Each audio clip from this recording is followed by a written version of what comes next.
So I mentioned our political reporter, Josh Yaneva, who is out and about today, joined by business owners. It's really interesting, Josh, isn't it, that you mentioned to me this morning that the last Labour Chancellor to deliver a budget was Alistair Darling, and contained within that was keeping the winter fuel allowance for everyone. Well, that's right. The last Labour Chancellor to deliver a budget, as you say, was Alistair Darling, which was back in 2010 when Gordon Brown was Prime Minister. And the most expensive measure in that budget was keeping the winter fuel allowance, which cost £600 million. And obviously one of the first actions that Rachel Reeves did when she came into office in the summer was to scrap that, saying there was a £22 billion black hole in the finances.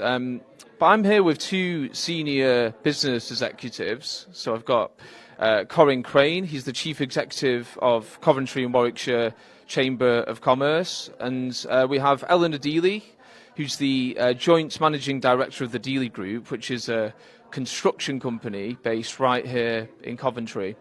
So turning to you first, Corin, the Labour government is expected to raise the rate of national insurance paid by employers.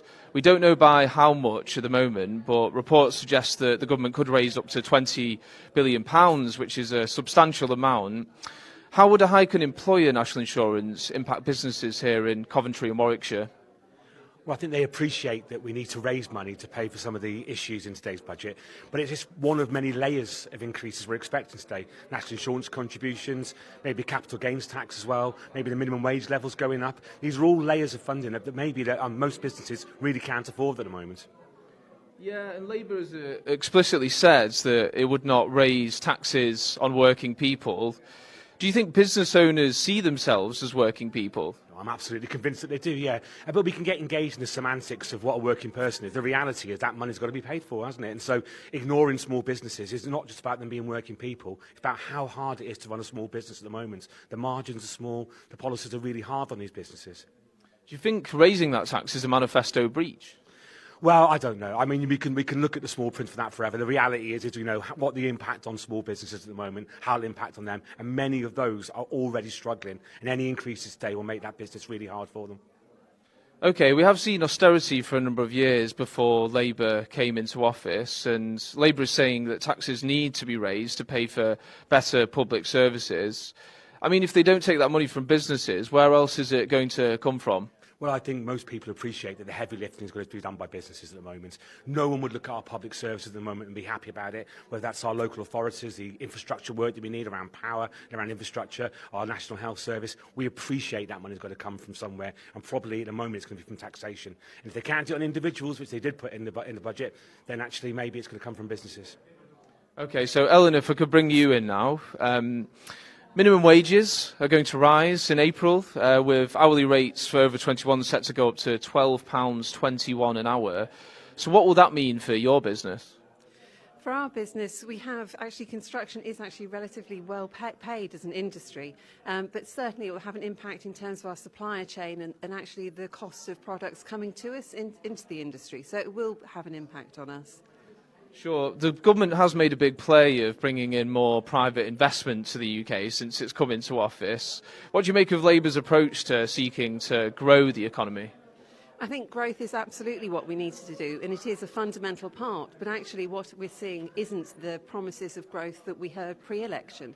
And it's really important that we do have growth so that we can pay for improved services and improved taxes. And as businesses, so we can contribute, we need to grow, and that means we need to have confidence in the economy. And I'm hoping that today we will see a longer-term perspective over a sustainable economy.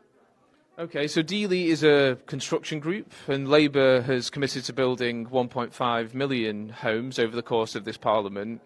I mean, what do you make of that plan to build those homes? Is it credible? I think it's becoming increasingly difficult to see that those can be delivered in this Parliament. I think there's three more things that we need to see. I think, first of all, we need to see an invigoration of the housing market through changes to SDLT or other incentives to first and last time buyers. We need skills in the industry, so we need investment into training people up to build those homes, to make them affordable. And the third thing we really need to see is a change in the way that we actually get on site, the change that we deliver houses through the planning system. Okay, and just finally, do you think the best thing that Rachel Reeves can do to support your business in particular in this budget?